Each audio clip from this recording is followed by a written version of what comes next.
So I hear from people all the time who want to get more into hand tool woodworking, but they're having a really hard time finding good, affordable planes. And I get it. In some parts of the country and some parts of the world, these planes are either too expensive or you just can't get them, period. If you're in that position, maybe you should stop looking for one of these and start looking for one of these. This is called a transitional plane. Now I know what you're thinking. Rex, are you trying to tell me that that goofy-looking half-wood, half-metal plane is secretly awesome? No, it's not. But it is secretly adequate. And sometimes, that's just as good.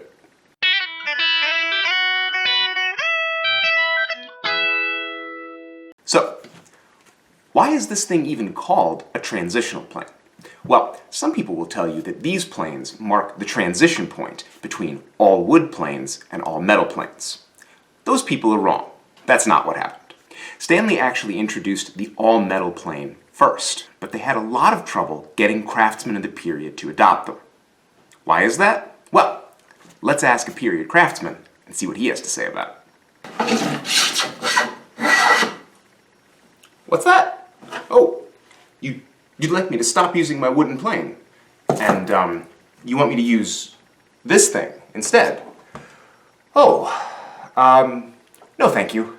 My wooden plane's lighter, it's less expensive, it glides easily across the wood, it doesn't need to be lubricated, and I've been using it my whole career, so it's easy for me to adjust and work with.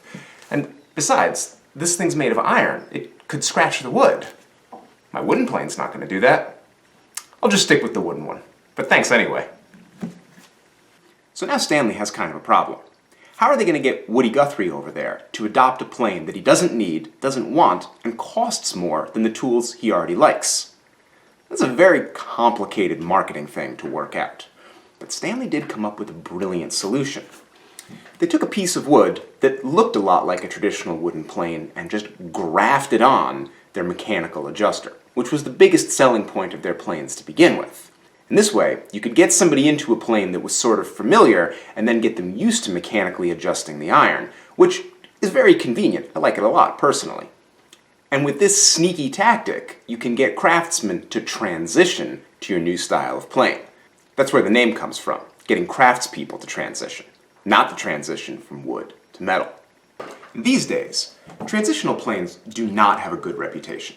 You rarely see serious craftspeople using them, and collectors won't touch them. Why is that? Are they bad tools?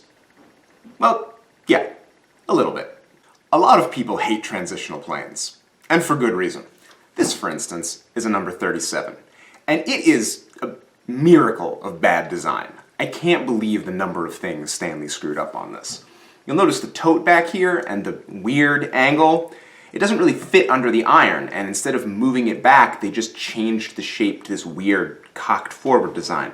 Very, very difficult to get your hand on there. And then the lateral adjustment lever doesn't really fit, so that has to be sort of bent up at a weird angle. And then, and this is true of all transitionals, it's got the little adjustment knob, which I really don't like, and it's threaded right hand instead of left hand, like every other Stanley plane. So if you want to adjust this, it's the opposite of what you're used to. That's pretty annoying. And on top of all that, I'm really not sure what this plane is supposed to be for. They called it a junior jack plane, and it's kind of jack plane-ish, and it is shorter, but it's also wider. It has the same width iron as a 4.5 or a number 8. And why do you need a jack plane with a super wide iron? I don't get it. But here's the interesting thing. Since we're talking about the iron, check it out. It's very short. You know what that means? Somebody used the hell out of this plane. It would have taken years to grind it down that far. So, despite all the things I don't like about this, somebody found it to be their go-to tool. I wonder why that is. With a lot of transitional planes, what you get depends on which model you have. For instance, this here is the number 36, and it's a pretty decent plane.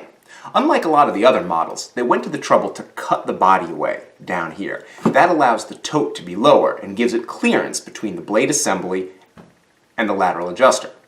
Now this plane does have the goofy depth adjuster that all transitionals have, but you get used to that eventually.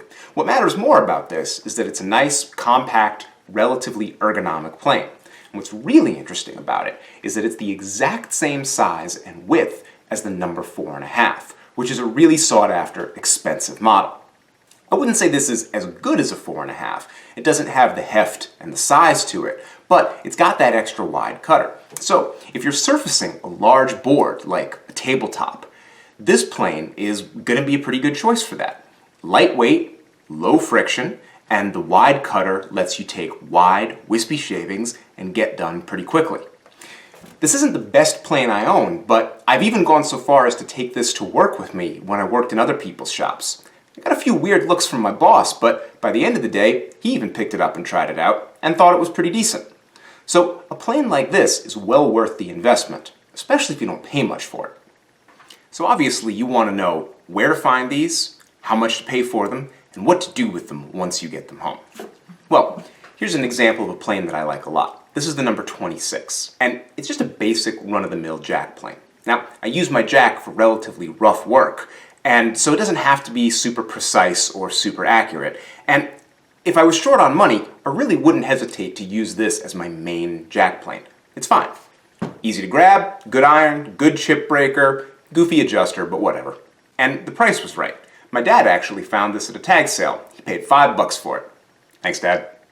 Now, this is in its unrestored state, and this is how you usually see them. A little bit beat up, but still serviceable. Plenty of iron left. What are you going to do with it? Well, restoring these is actually a lot quicker than restoring most metallic planes, because generally, you're not going to bother doing anything to the body. There's very little rust removal or corrections that you have to make there. I would never restore one of these to collector condition. I would just want to get it working as quickly as possible, and the steps there are really straightforward. I'd service the adjuster mechanism, de-rust the blade and the chip breaker, flatten the blade, grind it, hone it, prepare the chip breaker, flatten the bottom of the plane. You can do it with another plane or with sandpaper on a piece of glass if that's what you've got. Reassemble the whole thing and get to work. Getting one of these going again is fast and relatively easy, and since they're usually inexpensive, there's a very low investment all around. Now, I'll be honest, I generally wouldn't pick transitional planes for my main day-to-day planes. I prefer Bailey-style metallic planes for that. But if I were strapped for cash, which a lot of people are, I wouldn't hesitate to pick up a couple of these and use them until I was able to get something better. Some of them are good enough that you might not want to upgrade. Now, the reason these planes aren't very good is honestly just because Stanley really never put any effort into them. They didn't want to sell these planes, so they didn't put a lot of time and money into developing these designs. But I'm going to say something a little bit controversial here. I actually think transitional planes have the potential to be the best planes in the world. I know, that's a weird thing to say, but the combination of a low-friction wooden sole with a mechanical adjuster is kind of the best of both worlds. Sort of exactly what you want in a plane. Very few companies have ever taken this design very seriously, and so most transitionals are kind of crappy. But there are examples like ECE planes out of Germany. They have an all-wood plane with a mechanical adjuster. They're very highly regarded, kind of expensive planes actually. I've never used one, but I bet they're really good. I kind of wish somebody had the time and money to put into this basic idea and make a whole new kind of plane. Maybe now, the transitional plane could actually become somebody's first choice tool. Anybody want to go into the plane making business with me?